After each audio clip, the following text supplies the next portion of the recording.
Over the years in the church, and I use that term church,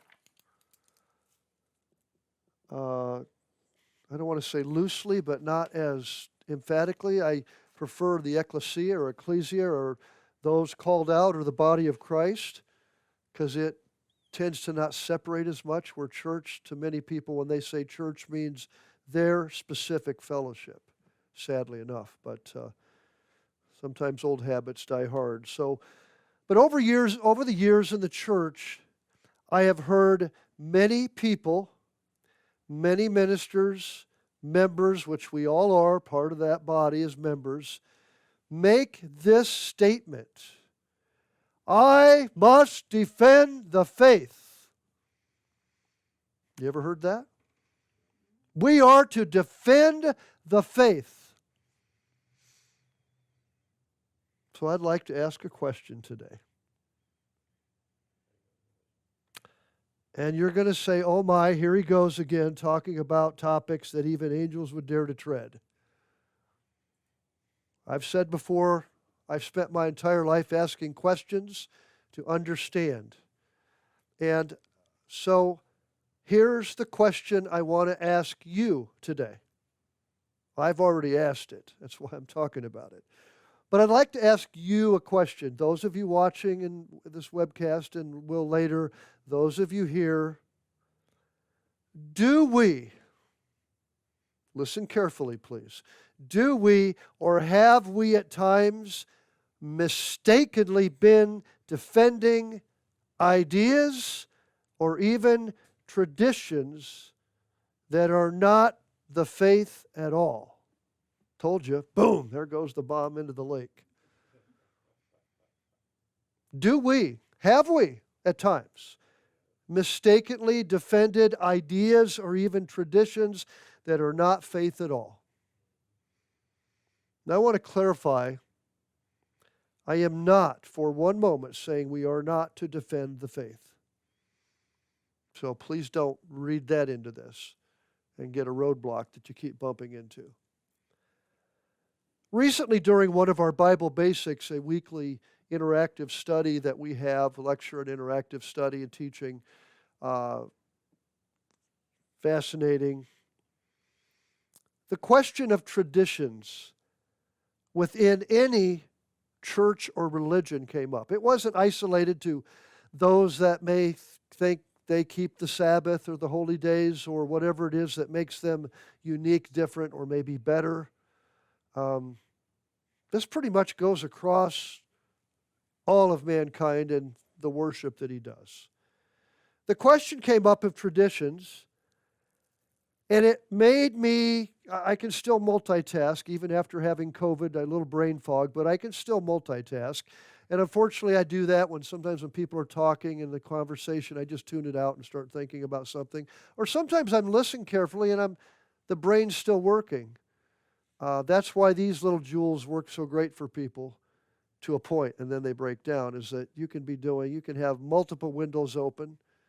I do this with my computer. I have on my desk, I can open up separate windows on the screens and be working on this and look at this and think about this, and an email comes in or this or a phone call, and you can do several things at once. So as we began to discuss traditions with the various church groups and religions and what was tradition, my mind went back 25 years ago or so. And I don't talk about this very much, but I want to today because it's very applicable to what we're going to talk about. Many of us, all of us here, many of you out there, if not most of you, found ourselves in a doctrinal crisis that we were engaged in at that time.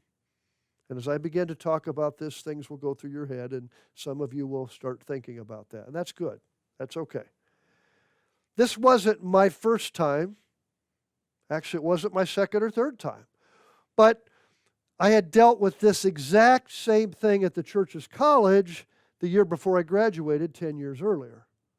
So it was like, oh, deja vu. It had gone underground at that point because it was stopped, but it kept building and it resurrected again because Mankind's like that. He has something he wants to do. Sometimes he will never, he's very tenacious. He'll never quit. Even when God says quit, he won't. So both times I found myself fighting a very difficult emotional reaction. I am emotional.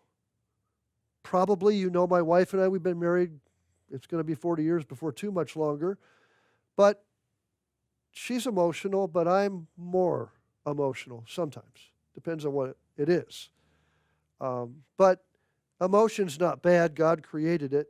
Some people have zero emotion. They're like talking to a rock. Other people are like a volcano. You say the word chicken and they blow up for whatever. So there's a balance between the two.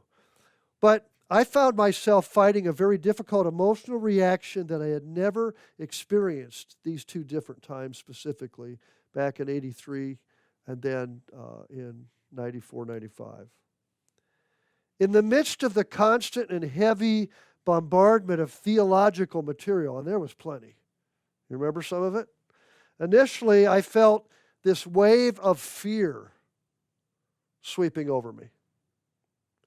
I began to be stunned by fear, and my thoughts went something similar to this. And this is important as we talk about this concept of defending the faith. What if I and many others that believe like I believe and we're talking about, what if we were wrong? Stay with me here. I thought back in 1983, maybe we're just a bunch of wet behind the ears smart alecks who don't know what we're talking about. Because these other individuals have been around a long time and they're wise and gray-haired, some of them. And then something entered my mind, and I know I have your attention now. Maybe even the mainstream churches and religions are right after all. Oh, I can't believe you thought that. You're having an emotional reaction already. I asked myself the question. This was a possibility that I had the greatest difficulty facing up to. Why? For me, and I can't speak for anyone else here, I had carefully, over and over again since a small child, gone over and proved from God's Word what I believed. I had. And you may think, no, you just believed what you had been taught. No.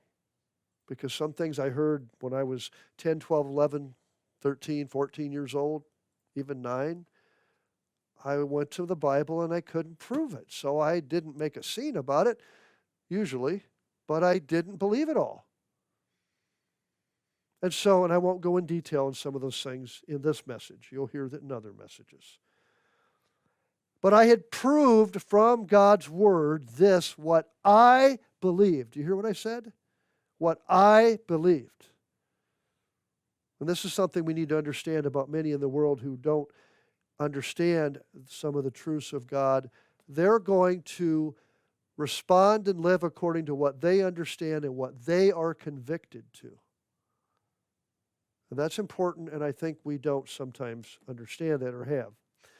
One minister told me, never forget it, I could tell you who it is, doesn't matter.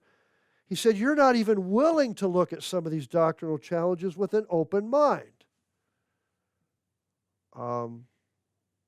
That's a partly true statement. With an open mind.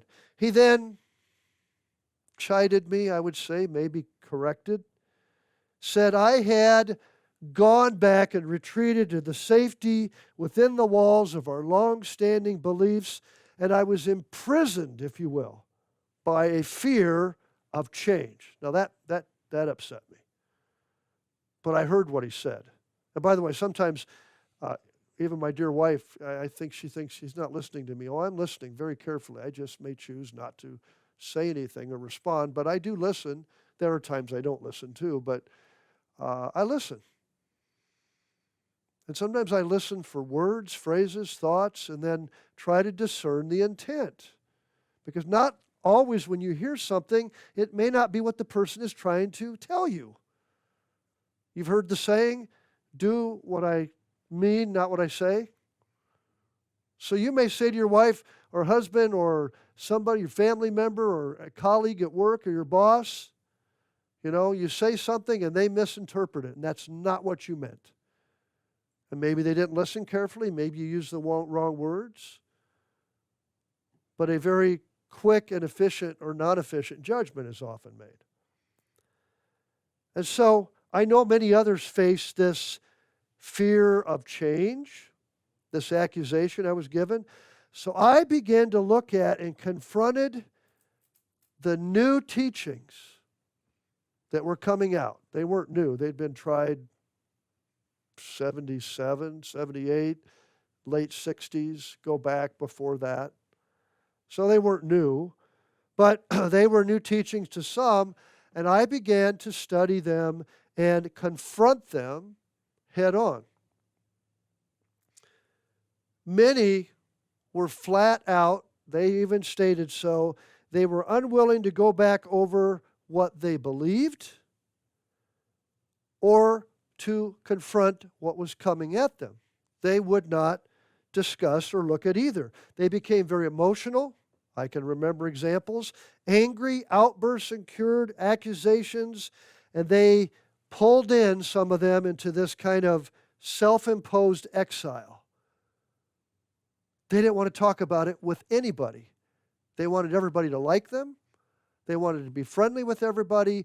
They didn't want to talk about either one and discuss it. And somehow, and others have said this, I would like to think because of God's help, I was able to muster up just enough courage to confront the teachings and go right after them and take them head on. I remember thinking this, and maybe some of this you went through, maybe you didn't. If I or we are wrong, here's the hard one. If we're wrong, we need to admit it and change. That's why it says, prove all things and hold fast to that which is good. That word prove means to continually prove, not just one time. But if this is where growing in grace and knowledge, and stay with me because I don't want you to think for a moment that what happened then was okay. If we're wrong, if I was wrong, I need to admit it and change. But if I'm not wrong, if we're not wrong, then we must defend the faith. I heard some say these words, if you can show me where I'm wrong, then I will change. I've been in this way of life for 60 years, and I can almost on one hand count the number of people that have lived up to that. If you can show me where I'm wrong, I'll change. Once they get into whatever it is we're doing, what we do. Fear offers no sanctuary or safety. In mental health, fear does not produce safety or a place of peace. That's why we have what's going on in the world today. Okay? Because we're afraid. We're fearful. So that's why when I was a child, you played in a dirty cat-infested, bug-infested sandbox. And you played outside, and you scratched your knee, and you got infections. Now, can't do that. Must be inside with a HEPA filter and a seatbelt in the recliner. I'm joking, but you got to protect everything, right? We're fearful. God's Spirit is not one of fear. And so Jesus Christ said, what? The truth will make us free. And I began to piece by piece go over and ask, Scott, why do you believe, why do you teach what you do? And it was stressful, it was arduous, time-consuming, and going back over to reaffirm what I believed, I researched Galatians, difficult book for some. Colossians chapter 2, verse 16 and 17. You know that passage. And I looked at scriptural passages over and here and there and compared what God's Word said, not what I thought it said, which so many still do today. It led many that did the same to write study papers that took to task the arguments of theological nature. And it validated our basic teachings for many of us found in God's Word. It was for me then a huge relief to dig deeper into the Scriptures and emerge with the basic doctrines of teachings of what I believed and was convicted of still intact. There were some things that I said, I can't be quite so dogmatic about. So I learned from that, and many did. I remember where we lived in Wisconsin, and all of those folks here have lived in Wisconsin or Illinois at one point in their life. Each Sabbath, after Sabbath service, worship services, we lived in a small, older home just right down the street from where we held services in Milton. And the place would be packed with people, and they'd be sitting in little groups. They had their Bibles open, talking about, my wife was in the kitchen with this old espresso maker, just grind, and patting it down, making lattes and espressos one after another. Incredibly great discussions going on and what people were struggling with because they were afraid what they believed and convicted was wrong or going to be taken away. And I've not forgotten those lessons. I can still see some of the people that were there. And I pray that we don't have to face that type of doctrinal challenge with any group I'm associated with ever again. But I will not say that it will never happen again, because it's already happening right now in the body of Christ. Oh, how can you say that? Because it is. I challenge anyone to discuss that. I'm wrong with that. You simply listen carefully, pray for discernment, search the Scriptures daily, and see what's being taught. And so you might ask, why are you bringing this up again? Why now? Let's go to Psalm 119, verse 165, please. Psalm 119, verse 165. Great peace, and I'm going to read it from a different translation. Great peace have they which love your law, and nothing causes them to stumble or be confused. The King James says, nothing will offend them. You know one of the quickest way to offend someone? Don't agree with what they're defending. If I remember correctly, I read an article about 20 years ago that brought this to my mind, a lot of what I'm talking about. I have a semi-photographic memory that's getting better again. I hope it keeps getting better.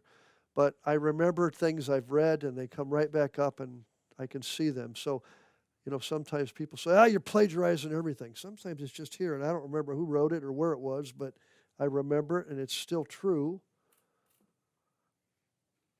The author was discussing, when it comes to God's Word of the Bible, if we're not careful, and this is what I want to talk about today, if we're not careful, we can have what I call a fortress mentality.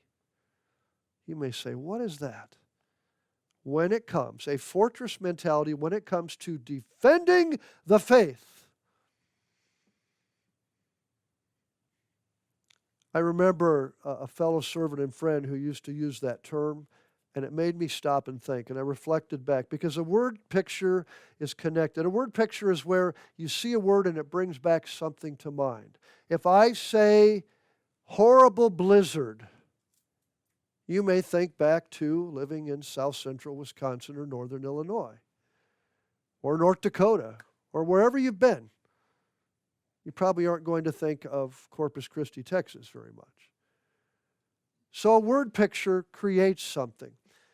I want to talk about fortress mentality and what is it we are defending. Now, I grew up in the Midwest, Nebraska to be exact. We talked about growing up, cowboys. One of the games we used to play was Cowboys and Indians. Not sure it was a spiritually edifying game, but Cowboys, Indians, I read about it, I studied it, and when I remember traveling to Texas, remember spending hours in tourist attractions related to such. I also enjoy Western history. I love Western history. When we have come down here in Texas, various places, by the way, in 3 weeks, we'll be in East Texas, Church of God, Big Sandy. Looking forward to that.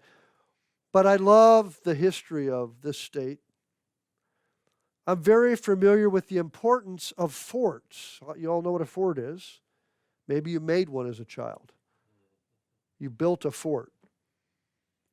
But the importance of forts in the American West, especially in the latter part of the 19th century. In Nebraska, you may think Nebraska had forts. We had McPherson, Kearney, Sidney, Fort Niobrara, Atkinson, Fort Atkinson, Fort Omaha, Camp Sheridan, Fort Robinson, and Fort Hartsuff that was near Burwell, where we had members that lived back in years ago. Soldiers and settlers, and this is probably going to offend somebody that doesn't like this, but soldiers and settlers could hole up within the safe walls of the fort during an attack by hostile Indians. They existed. Whether you want to believe in them or not, they did. And white man didn't always abuse them. Some of them just liked to fight within their own tribes. Whether it was the Comanches, or the Arapaho, they weren't quite so bad. The Apaches, the Omaha Indians weren't so bad. But other groups, boy, you got into their territory and they attacked each other long before white man showed up, or whatever they called us, European transplants. I don't know. I don't even know the right words to pick anymore because so many people have all these ridiculous names they've made up. And so the attackers were usually fought off from the relative safety of the walls. I say relative because, as they learned at the Alamo, no fort is impervious. So fort and fortress seem to be synonymous terms. Both are derived from the Latin word fortis, F-O-R-T-I-S, which means strong. The common denominator is the strength they offer to those behind the walls. The Bible, I want to look at just 4 or 5 here. The Bible often refers to whom as a fortress? God. I think all the gold in the United States is still kept in Fort Knox. And so let's look at 2 Samuel chapter 22, verse 2. We're going to look at several scriptures. In 2 Samuel 22 and verse 2, David said, "The Lord is my rock and my fortress and my deliverer." Psalm, let's go over to Psalm. In the book of Psalms, there's multiple, and so we'll look at a few. Psalm chapter 18 and verse 2. "The Lord is my rock and my fortress and my deliverer." So if he's a rock, why does he need to be a fortress and a deliverer? God doesn't just throw out names or words or terms. "And my deliverer, my God, my strength, in whom I will trust, my buckler, my horn of my salvation, and my high tower." He's trying to pick about everything you can imagine to take care of you. Psalm chapter 31 over a few verses and verse 2. Psalm 31 and verse 2. Bow down your ear to me, deliver me speedily. You are my strong rock, a house of defense to save me. You are my rock and my fortress. Therefore, for your name's sake, lead me and guide me. Psalm 71, verse 3. Be thou my strong habitation, whereunto I may continually resort. Psalm 71 and verse 3. You have given your commandment to save me. You have given me your commandment to save me, for you are my rock and my fortress. Psalm 91. Let's look at one more here while we're here. Psalm 91 and verse 2. I will say of the Lord, He is my refuge and my fortress, my God, in Him will I trust. So God, He affords us a safe refuge from all our enemies. And here's what I'd like us to consider. I like to get and have people, as I teach, I like them to ask a question in their mind of why I say what I do. So sometimes I very carefully pick sentences or things I say not to stir up people, but to make them stop and think. What I'd like us to consider is the concept that a fortress or a fortress mentality can also be used in a negative sense. My experience that I related a few minutes ago doctrinally described as a fortress mentality because at times I was retreating in fear behind the walls, not willing to prove again what I believed and examine the obvious.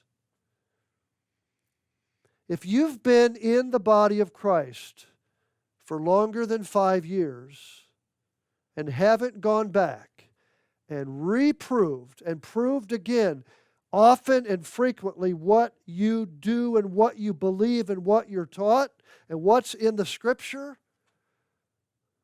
you're in a dangerous place. But I know from having had conversations and counselings that there are some that have not gone back for 20, 30, 40, or 50 years. They just go to church on the Sabbath, do their 2 hours or whatever it is, have a potluck, say hi to everybody, and they go home. When I've asked, people have said, man, that was really a good message. Okay, thank you. To God be the glory and the credit, but what did you like about it? I don't know. It was really good. Well, what did you learn from it? I don't know, but it was really good. What did you not like about it? Well, nothing. I could ask my wife. She won't respond now because she won't. Maybe not later either, but every message I give, she could probably find something she might have thought could have been done differently, better, or maybe may not agree with. Doesn't make her an evil person. Doesn't make her a bad person. And so my fortress mentality was not allowing me to face up to the doctrinal challenge at my doorstep. How many people have you seen, or maybe you've done this? Why do you keep the Sabbath? Oh, I don't want to talk about it. I do. You just do your thing. Well, where are you going for 7 days down to Orange Beach or Destin or Wisconsin Dells, wherever you're going? Well, I'm going on vacation to do some religious stuff. What are you going? Where are you doing? I don't want to talk about it because there's a fear of confrontation. They may not like what I do. They may not agree with what I do. And so one minister's exact words were, some people still have a fortress mentality. And I want to ask the question, do you? Or do I? In the context, he said this, of those separating from where they had been. You ever been in a no-win situation in your life? You ever heard somebody say this is a no-win situation? Maybe as a child when I got in trouble, I realized there wasn't anything I could say. I got called into the principal's office once for stating to the teacher that the reason there was a rainbow is it was God's promise that He would protect and never flood the earth again. And I was told, no, wrong answer. And I wasn't going to change my answer. They wanted me to not say that, and I wouldn't. But I realized it was a no-win situation. Maybe when I was in a scuffle in the school playground as a kid, we got in trouble. It didn't do any good to say I didn't start it. I was just protecting my nose and eyes and mouth. It was a no-win situation. Maybe in a traffic accident where the other party wished to sue me and had a really good lawyer. I was in a no-win situation. Maybe as a business owner with several options to decide, none of which were good. Maybe when responding to an accident on the interstate with multiple injuries, and it's like we can't possibly save and help everybody. There's not enough people to do that.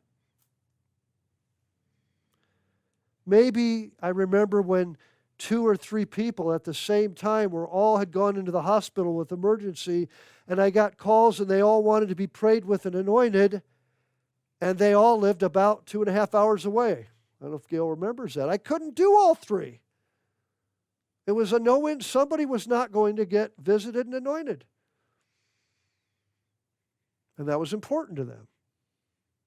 Now, God could still respond and answer. That's a whole other sermon. Maybe when I faced false accusers and false accusations, it was a no-win situation. In the doctrinal era or arena, I and many of us faced a no-win situation, if you remember. And what I found is that sometimes people called by God will simply desire to keep or maintain a status quo without any changes ever because they're comfortable there. And they ignore errors and inaccuracies and sometimes flat out doctrinal false and that's incorrect and wrong. And the problem with that fortress mentality, if we're not careful, in the negative sense, it disallows growing in grace and knowledge.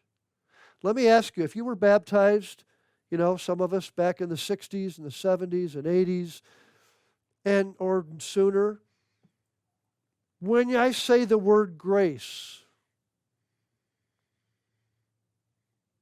or I say the word knowledge, or to grow in grace or knowledge, it meant something different 30, 40 years ago. It may mean something different to you today. When I define what grace is and growing in grace and knowledge, sometimes we have to individually or collectively courageously move forward and risk emotional blow-ups to the specter of doctrinal change or reactions that are even more serious. The former approach obviously is not what you ever want to do, but many still never will do, and they will never change. And God may work with them and say, do you understand you're wrong doing this? This is what we've always done. Well, would you like to go back with me and prove it? No! Fortress. Circle the wagons. And so, as people become called by God and in the world, we don't want to talk about what we believe because it may come in conflict with something. Some say we have to go back to the 18 restored truths by an individual. Or we got to go back and read this book written in 1972. I'm not saying open the floodgates and everything that's out there, but we can have a fortress mentality, and we don't want to listen to what I'm saying, the Spirit of God as it penetrates our hearts and minds.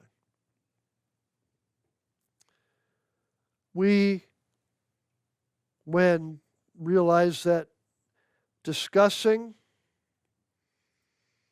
we must sometimes individually or collectively courageously move forward and risk the specter. The approach, one of circling the wagons, closing the door to the fort. You know, eventually you run out of food and water within the fort if you never come back out. And so the path may be riddled with danger. Working with doctrine is very much like kind of walking through a minefield, if you've ever seen soldiers or movies do that or known of people. One wrong step or false step can have a devastating explosion. A single word or phrase may be spoken with the negative connotation from the past is all that it may take. Well, I remember when this was said. Right? Sometimes as ministers and brethren, which we all are, we retreat in the safety behind the walls of time-honored teachings when faced with the possibility of the particular teaching or way of explaining a passage may be an error or wrong. In other words, we must be careful not to be guilty of having a negative fortress mentality.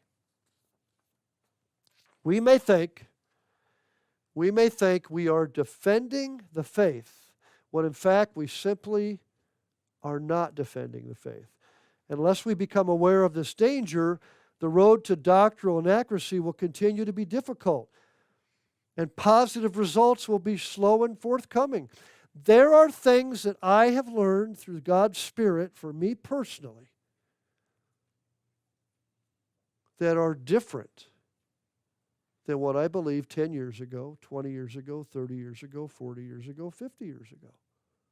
There are some things that I believe just exactly the same and follow and convicted of as I did back then. But that's why it says we are what? Have you ever heard the term used, pulling down strongholds? Used a lot in the church. The term fortress, I'd like you to turn to 2 Corinthians chapter 10, verse 4. The term fortress, you're going to be surprised, the term fortress does not occur in the New Testament. You know that? It's not in there.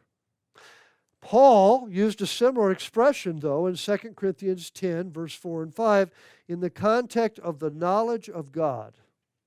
For the weapons of our warfare are not carnal, but mighty in God for pulling down strongholds, casting down arguments, and every high thing that exalts itself against the knowledge of God. So Paul speaks of pulling down strongholds. Vine, Sohiatus, and Kittle use the fortress word to define the word translated stronghold. Zodhiatus says a stronghold, a fortification, or fortress. So you use it metaphorically, any strong points or arguments in which one trusts. Johannes P. Lowe and Eugene A. Nida, they're authors of the Greek-English lexicon of the New Testament based on semantic domains, explains it is used figuratively out of the strength of false arguments. They recommend the following translation of the expression: powerful weapons from which to destroy false arguments in the same way that people would destroy fortresses. Thayer's Greek-English lexicon of the New Testament observes that Paul speaks of the arguments and reasonings by which a disputant endeavors to fortify his opinion and defend it against his opponent. Let me reread that. Of the arguments and reasonings by which a disputant endeavors to fortify his opinion and defend it against the opponent, his opponent. So this passage contains a wealth of information about fortress mentality. Looking at it historically, Paul's admonishment refers to the arguments of opponents from outside the congregation. So what am I saying? How can you and I apply those instructions from Paul today? After, post, not pre, after successfully tearing down strongholds of false doctrine, we must avoid the wrong kind of fortress mentality from within. Hence, we become very exclusive. We are the only one true church. You ever hear that before? And the rest of these knuckleheads out here are just going to rot until it's their time. Now, we can say we are the true church, called out, ecclesia, the body of Christ. But any one fellowship is the one. I have a problem with that. And so, we must avoid the wrong kind of fortress mentality from within. Tragically, this mentality creates what? And this is why I'm talking about this. An adversarial atmosphere that is counterproductive to unity, consensus, and seeking the truth that makes us free. You remember the comic strip Pogo? Anybody remember Pogo? Many years ago. The comic strip character Pogo said, and I quote, if I remember, "We has met the enemy, and he is us." We has met the enemy, and he is us. If I mention the word Berean, what do you think about? Might we follow their example? As Christians, we use a spiritual approach in our battle to maintain doctrinal integrity. We know that humility, open-mindedness are essential qualities to understanding God's will. God has the incredible ability, thank Him for that. When His will is done, it's done. Either you figure it out, you get in tune with it and live it and do it, or it doesn't go so well. He's very patient, as we heard in the first message. But He makes His will be known. But we have to be willing to listen to Him through His Spirit. Acts chapter 17, verse 11. Let's go back there. You know this scripture. Acts chapter 17 and verse 11. Because the Bereans were commended because they had open, receptive minds, eager to learn new truth. Oh, that's a buzzword that makes people shields up. New truth? Can't be. Right? Lock the doors. Battle stations. Evil. Well, Acts chapter 17 and verse 11, what did it say? These were more noble than those in Thessalonica. The nature of the people was better. That they received the word with readiness of mind, and they searched the scriptures daily, whether those things were so. They were eager to learn the truth.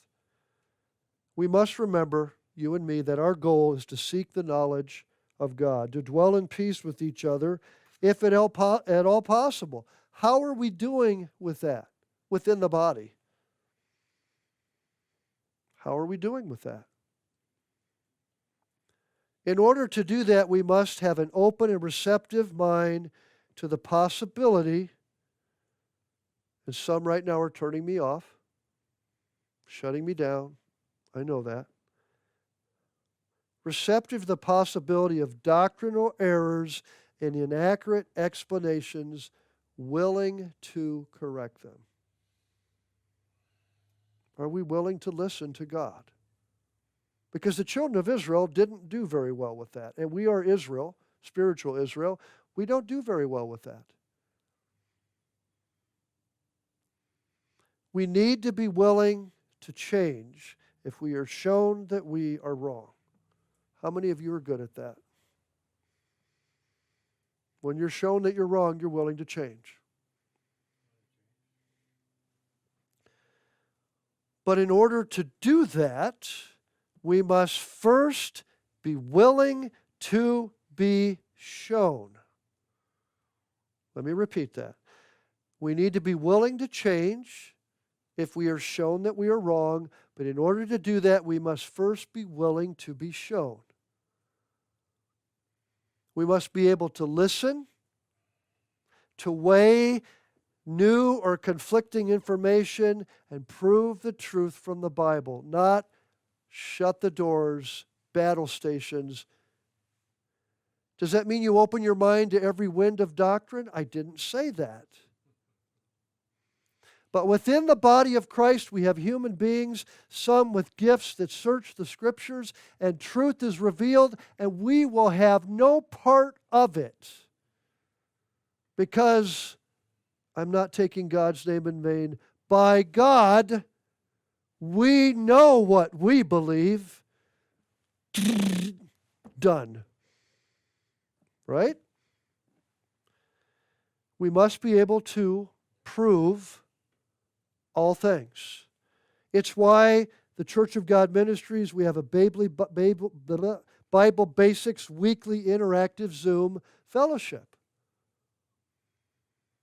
to discuss the truth, reaffirm what we believe, but sometimes some of the things that come up, some are like, oh, click, hang up on this, run, shut the gates. Why? Because we're dabbling with doctrinal heresy? No.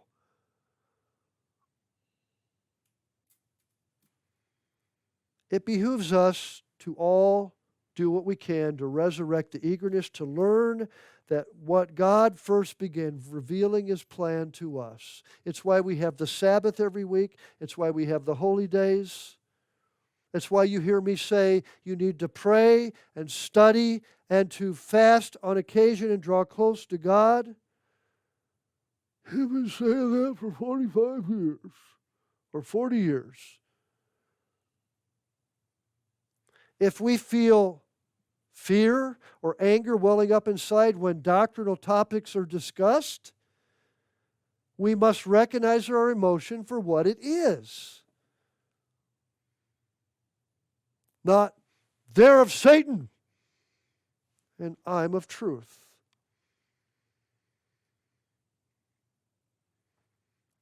But very few people will ever question or go back and prove what they believe once they've proven it. You and I must ask God to help us put aside so we can approach the subject, okay? That you may think that can't be right. That's not the truth. Objectively and dispassionately.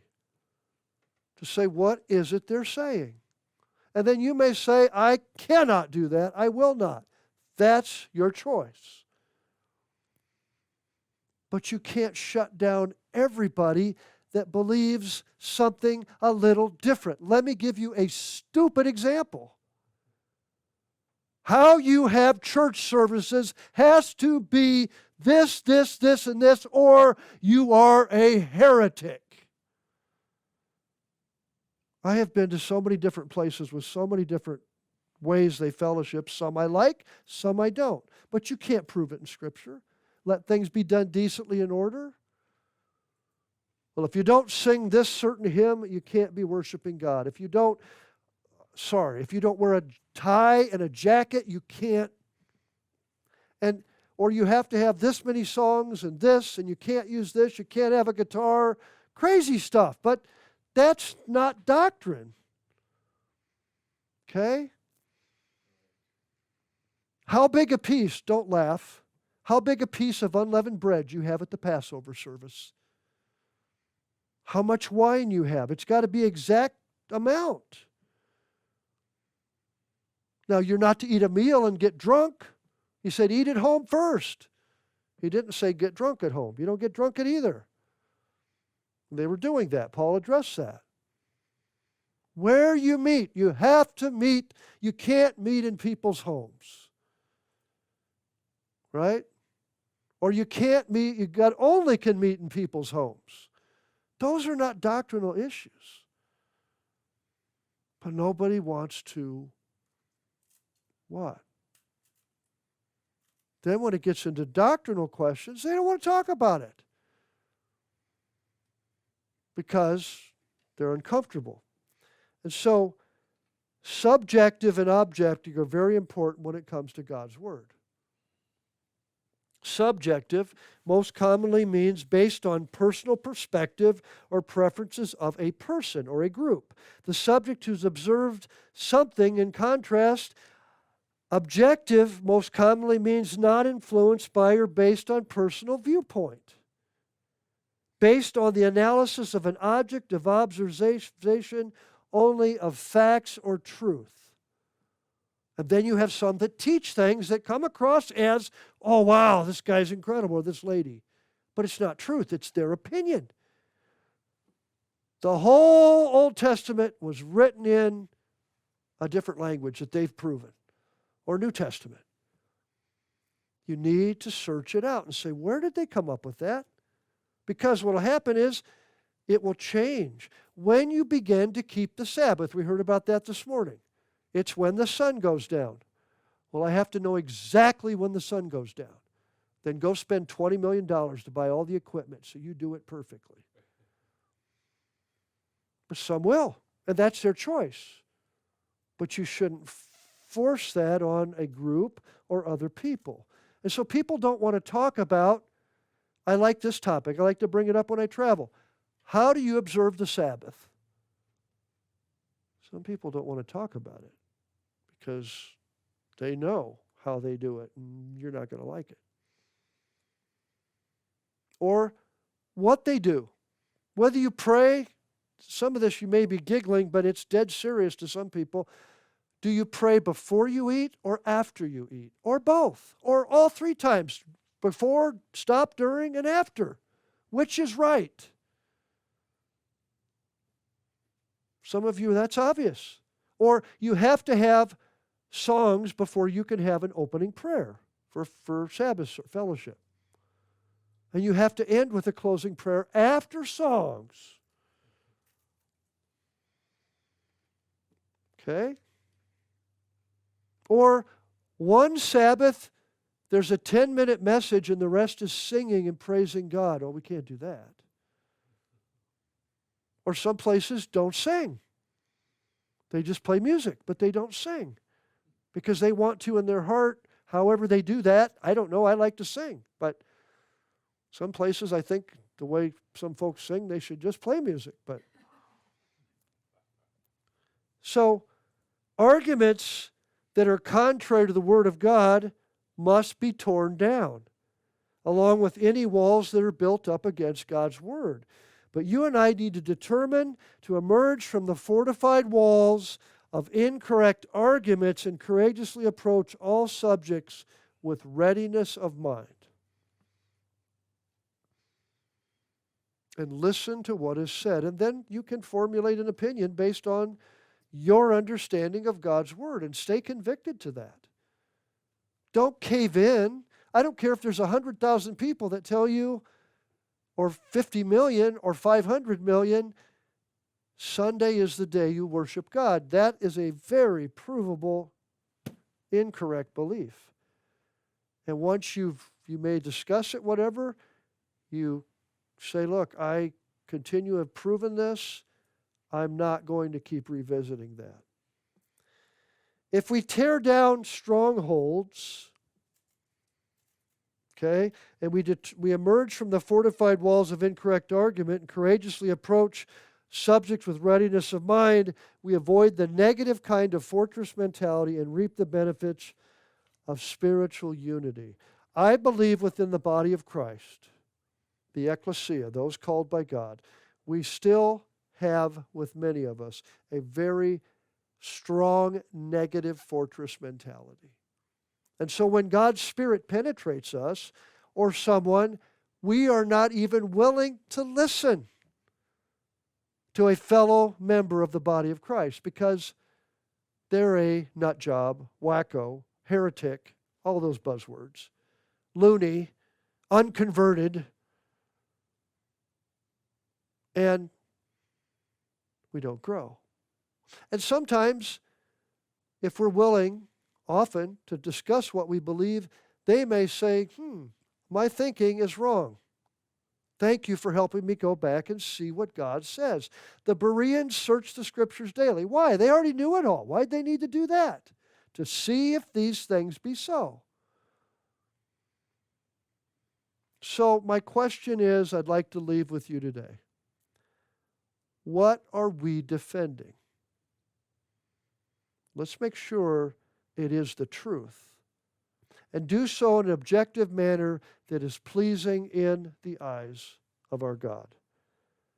Let us ask God for a moldable heart and a mind willing to listen to Him, His Spirit, and for the sake of truth and unity within the body, dwell peaceably and make sure our fortress is a positive one, led by the very Spirit of God. So join me, if you would, in prayer, and we'll close today.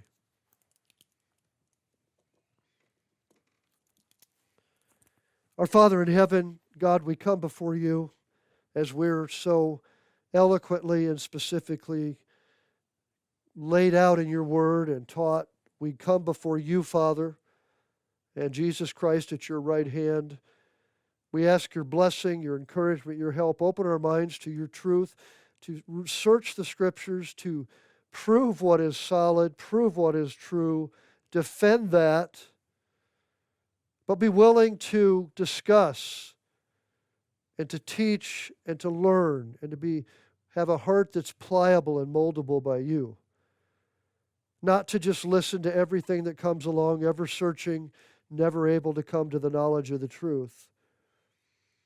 But not shut the steel doors like they did in Star Wars on the ice planet, and not be willing to be led by your Spirit. So we ask your blessing, we ask your dismissal. Help us, Father. Be with us, encourage us, strengthen us.